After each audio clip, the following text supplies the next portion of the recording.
আবারও থ্রিআই অ্যাটলাস নিয়ে নয়া তথ্য সামনে এলো, আর এই তথ্য ভিন গ্রহীদের অস্তিত্বকে আরো সুদৃঢ় করছে বলে মত বৈজ্ঞানিক মহলের।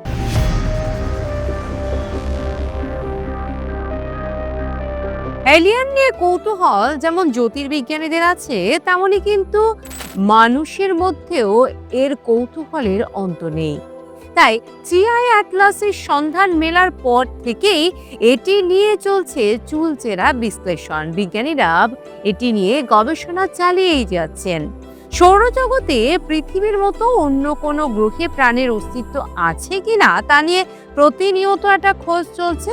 মিল্কি ওয়েতে প্রাণের অস্তিত্ব আছে এমন গ্রহের অবস্থানও যে রয়েছে তা কিন্তু মেনে নেন বিজ্ঞানীরা।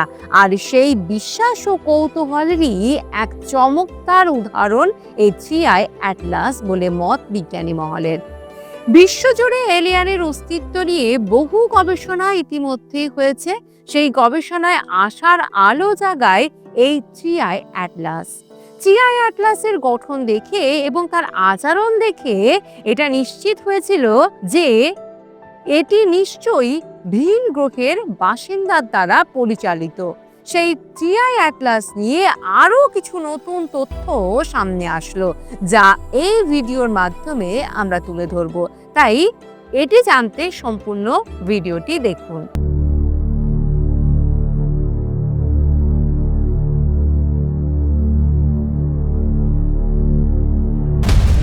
থ্রিআই অ্যাটলাস বিজ্ঞানীদের কাছে অত্যন্ত চর্চার এবং গবেষণার একটি বিষয় হয়ে উঠেছে বর্তমানে।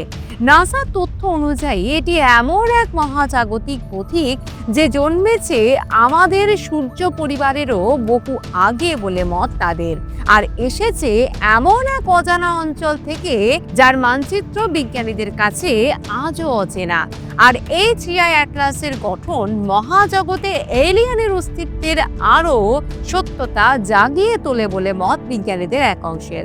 থ্রিআই অ্যাটলাস নজরে আসার পর বিজ্ঞানীদের মনে প্রথম প্রশ্ন জাগে, হয়তো ভিনগ্রহীরা দাপিয়ে বেড়াচ্ছে সৌরজগৎ। ধূমকেতু থ্রিআই অ্যাটলাসের পাঠানো কিছু ছবি মূলত এই বিস্ময় জাগিয়েছিল বিজ্ঞানীদের মনে। আমরা এই নিয়ে কথা বলেছিলাম জ্যোতির্বিজ্ঞানী সন্দীপ চক্রবর্তীর সঙ্গে। তিনি কি বলেছেন শোনাবো আপনাদের। থ্রিআই অ্যাটলাস নিয়ে তো চিন্তার কোনো সীমানা নেই। অনেকে বলছে এটা অ্যালিয়েন শিপ, অনেকে বলছে এটা সামান্য কমেট। হ্যাঁ, মাঝে গত মাসেই একটা রেডিও ইমেজও পাওয়া গেছে, কিন্তু এগুলোর মধ্যে কোনো হাই রিজলিউশন ছিল না। যত রিজলিউশন হাই করা হচ্ছে দেখা যাচ্ছে যে সূর্যের দিকে যে লেজটা আছে সেটা কয়েকশো হাজার কিলোমিটার লম্বা, যেটা জন্মে কখনো অন্য কোনো ধূমকেতুর দেখা যায় না। আর সবচেয়ে বড় কথা, মাথার কাছ থেকে যে তিনটে লেজ বেরিয়েছে, তিনটে লেজ এক্স্যাক্টলি 120 ডিগ্রি অ্যাঙ্গেলে।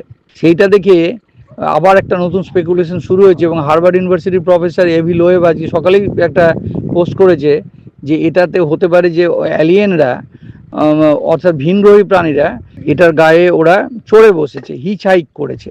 সবচেয়ে সহজ উপায় হলো মহাকাশ ভ্রমণের, যে কোনো একটা কমেটের বডির ওপরে যেখানে জল প্রচুর আছে সেরকম একটা জায়গায় চড়ে বসা এবং স্যাটেলাইট নিয়ে চড়ে বসে সেখানে কলোনি তৈরি করা, বিনা পয়সায় তাহলে ভ্রমণ করা সম্ভব। এক্স্যাক্টলি এইটাই কিন্তু হার্ভার্ড ইউনিভার্সিটির লোকেরা আবার আজকে সেটা বলেছে। থ্রিআই অ্যাটলাস এই ধূমকেতুটিকে বা কমেটটিকে প্রথম দেখা যায় 2025 সালের জুলাই মাসে বলে মত বিজ্ঞানীদের। অ্যাটলাস টেলিস্কোপে প্রথম দেখা গেছিল। এটি অ্যাটলাস টেলিস্কোপে দেখা যায় বলে এটির নামই দেওয়া হয় থ্রিআই অ্যাটলাস। এটি বিজ্ঞানীদের নজরে আসতেই বিজ্ঞানীরা বুঝে যান এর গতিপথ সাধারণ নয়। তাই এটি নিয়ে প্রতিনিয়ত গবেষণা চালিয়ে যাচ্ছেন জ্যোতির্বিজ্ঞানীরা। একাধিক গবেষণার মাধ্যমে উঠে আসে যে থ্রিআই অ্যাটলাস কোনো সাধারণ কমেট বা ধূমকেতু নয়। এর গায়ে প্রচুর পরিমাণে জলের অস্তিত্ব বর্তমান রয়েছে। তাই থ্রিআই অ্যাটলাসের সঙ্গে এলিয়েনদের সরাসরি যোগের প্রমাণ এখনো না মিললেও মনে করা হচ্ছে যে মিল্কি ওয়েতে এলিয়েনের যে অস্তিত্ব রয়েছে তা অস্বীকার করা যাবে না। তবুও থ্রিআই অ্যাটলাস কে নিয়ে চলছে গবেষণা এবং এই থ্রিআই অ্যাটলাস কে নিয়ন্ত্রণ করে চলেছে হয়তো ভিন গ্রহীরা, সেটা কিন্তু মনে করছেন বিজ্ঞানীরা। এই নিয়ে আমরা কথা বলেছিলাম সন্দীপ চক্রবর্তীর সঙ্গে, তিনি কি বলেছেন আরো একবার শোনাবো। যেটা অ্যাভিলোয়েভরা বলতে চাইছে যে যেহেতু এটার মধ্যে প্রচুর ওয়াটার মলিকুল, ওএইচ মলিকুলের লাইন পাওয়া গেছে, রেডিও লাইন পাওয়া গেছে, কাজেই এটা একটা খুব খুব ভালো একটা কমেট যেখানে জলের কোনোদিন অভাব হবে না। অর্থাৎ যদি কোনো প্রাণী জল এবং প্রোপেল্যান্টের জন্য, যে রকেটের যে প্রোপেল্যান্ট তার জন্য তো জলের দরকার, জল থেকে অক্সিজেন হাইড্রোজেনকে ইলেকট্রোলিসিস করে বার করে তবে সেইটা রকেট চালানো সম্ভব। এবং এই যে এই গ্রহটার মধ্যে প্রচুর জল পাওয়া গেছে এই অ্যাস্ট্রয়েডটার মধ্যে, কাজেই মেন যেটা বক্তব্য যে এই অ্যাস্ট্রয়েডটার মধ্যে প্রচুর জল আছে, কাজেই অলরেডি ভিনগ্রহীরা এর মধ্যে চড়ে বসেছে এবং অনেক ডেপথে ভেতরে হয়তো বসে আছে। তা নাহলে এই যে 3টে লেজ পাওয়া গেছে এটা কিন্তু কোনো নর্মাল কমেটের লক্ষণ না।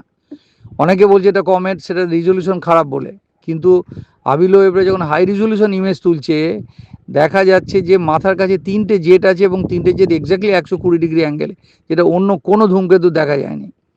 পার্টিকুলারলি এর যে লেজটা আছে সূর্যের দিকে মুখ করা, সেটা কয়েকশো হাজার কিলোমিটার, যেটা জন্মে কখনো সম্ভব না। সূর্যের দিকে মুখ করে কোনোদিন ধূমকেতু লেজ হয় না, ধূমকেতু লেজ হয় সূর্যের উল্টো দিকে। কাজে এই পুরো ব্যাপারটা একটা আমাদের কাছে রহস্যময় মনে হচ্ছে এবং হতে পারে, যেটা আমরা অলরেডি অক্টোবর মাসে বলেছিলাম যে, এবং খবরের কাগজে বেরিয়েছিল বিভিন্ন কাগজে, যে এটা একটা ভিনগ্রহী প্রাণীরা একটা হিচ হাইক করছে, অর্থাৎ একটা অ্যাস্ট্রয়েডের উপরে চড়ে বসেছে এবং বিনা পয়সায় গ্রহ থেকে গ্রহান্তরে চলে বেড়াচ্ছে। হয়তো একটা প্রজন্ম, হয়তো একটা গ্রাম, তার মধ্যে 4-5 কিলোমিটারের বড় একটা অ্যাস্ট্রয়েড পাকড়ে সেখানে হয়তো যাচ্ছে, নিজেদের মধ্যে বাচ্চা কাচ্চা হচ্ছে এবং এগিয়ে চলেছে বিনা পয়সাতে। এটা খুব একটা অ্যাট্রাকটিভ প্রপোজিশন, এটা খারাপ বলে মনে হচ্ছে না, এবং ইন্টেলিজেন্ট লাইফ আমরাও ভবিষ্যতে হয়তো তাই করব।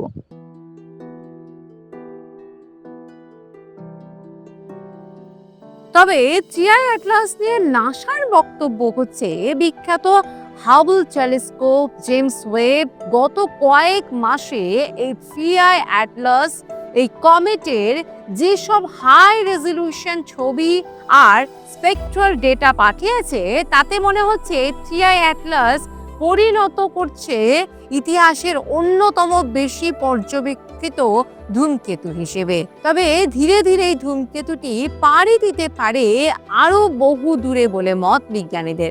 বৃহস্পতির কক্ষপথ ছেড়ে এটি কোনো দূর অজানায় চলে যেতে পারে। যদিও এই টিআই অ্যাটলাস নিয়ে চলছে এখনো গবেষণা, এবং গবেষণায় নতুন নতুন তথ্য উঠে আসছে। এর মধ্যে যে জলের অস্তিত্ব, সেই জলের অস্তিত্বই প্রমাণ করছে বহু কিছু, এবং এটির মধ্যে যে প্রাণও থাকতে পারে বা কোনো ভিন গ্রহীদের দ্বারা এটি নিয়ন্ত্রিত হতে পারে, এটিও মনে করছেন বিজ্ঞানীরা। পরবর্তীকালে হয়তো এই টিআই অ্যাটলাস নিয়ে আরও বিশেষ কিছু তথ্য উঠে আসতে পারে এবং সেই তথ্য আপনাদের সামনে আমরা তুলে ধরার চেষ্টা করব।